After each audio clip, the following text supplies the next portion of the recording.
Hi, today I'm going to show you how to make this super delicious and hydrating watermelon drink.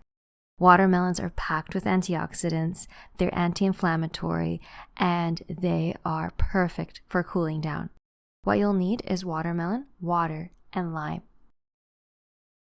So cut into your watermelon, and I like to cut it like this. I found a video online where they cut it like this, and I found it to be perfect. The first time I made this drink, I was blown away. I was like, wow, this is actually really good. I tend to keep the pulp. I don't strain it out. Some people do strain out the pulp, but I would highly recommend keeping it.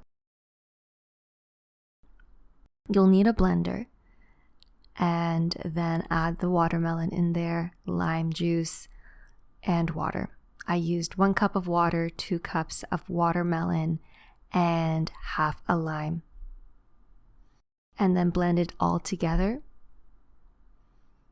And then pour it into your cup and it's all ready. You can choose to strain it like I said, but I find it to be more satisfying, satiating when I keep it.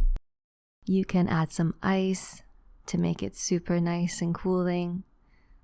I hope you enjoyed this video and I look forward to seeing you very soon.